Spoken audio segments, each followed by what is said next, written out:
Depuis 1664, date à laquelle la Vierge Marie vient pour la première fois à la rencontre d'une jeune bergère du nom de Benoîte, la modeste vallée de la Vence a connu un destin exceptionnel. De vallée de montagne à la vie rude, elle est devenue un moyen d'accès à un lieu perché sur l'un de ses flancs, le sanctuaire Notre-Dame du Lot. Depuis le XVIIe siècle, le sanctuaire s'est ainsi développé pour répondre aux besoins spécifiques de chaque époque. Aujourd'hui, la basilique ne permet plus de recevoir le nombre croissant de pèlerins. Le besoin d'un lieu modulable pouvant accueillir de 500 à 3000 pèlerins se fait toujours plus ressentir, de même que la nécessité de rendre l'ensemble du sanctuaire plus accueillant et plus fonctionnel. Parmi les 3 projets d'aménagement du site présentés au jury, voici le projet du cabinet Philippe Madec intitulé « Un pas de côté ».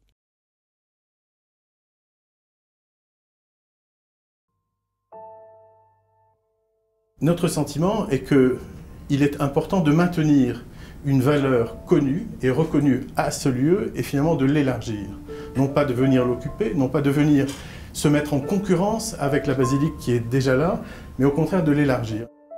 Maintenir cet espace ouvert, c'est permettre l'accueil. On ne peut pas faire d'accueil en refermant les bras ou en occupant l'espace. On sait très bien que l'accueil nécessite que l'espace soit ouvert et que les bras soient tendus. On n'a pas pris la proposition qui est faite de venir s'installer dans le milieu. On est dans ce lieu, juste un pas de côté, comme on l'appelle, dans un lieu où on est finalement dans une situation où la beauté naturelle telle que Benoît l'a connue est encore là. Et on est dans ce lieu qui est tout proche à la fois de la maison des sœurs, mais aussi, vous voyez, de la basilique. Et ce lieu, quand les cloches sonnent, est un lieu où les cloches de la basilique résonnent. Ce lieu nous semblait véritablement un lieu où l'enjeu n'était pas de faire un objet de plus, mais de reconnaître un lieu, d'amener finalement une étape de pèlerinage supplémentaire, à la fois pour ceux qui viennent aujourd'hui, mais aussi dans l'idée de la pérégrination de Benoît. Nous nous sommes demandé quel est le mode constructif pertinent à cet endroit-là. On n'imagine pas des grands camions, on n'imagine pas des grandes grues. On n'imagine pas des moyens énormes qui sont les moyens du centre-ville.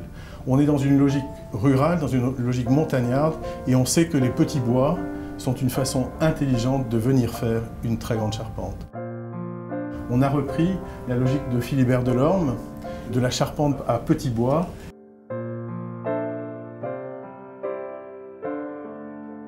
Des petits bois, que ce soit ici, mais aussi pour la couverture. C'est-à-dire que pour nous, les Tavaillons seraient une couverture idéale dans ce lieu, à la fois parce que le Tavaillon parle de la montagne, et aussi parce que voilà, ça correspond à ce type de travail petit bout par petit bout. Une ouverture ici qui est une ouverture latérale vers ces arbres absolument magnifiques qui sont à cet endroit-là. Enfin, le lieu est d'une beauté infinie. Ce projet n'a pas de façade, c'est un lieu.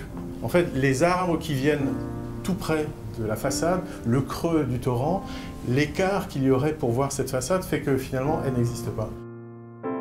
On est en train de faire un lieu d'accueil et un lieu qui apporte une qualité qui n'existe pas aujourd'hui. C'est-à-dire qu'à la fois on retrouve l'origine du lieu et en reprenant cette origine, finalement c'est une originalité qui arrive, qui est différente de simplement le fait d'ajouter un bâtiment supplémentaire. En fait, on a essayé de retrouver des savoir-faire locaux et de les mettre dans une situation contemporaine, parce qu'une nef de cette taille-là n'est évidemment pas une nef d'hier.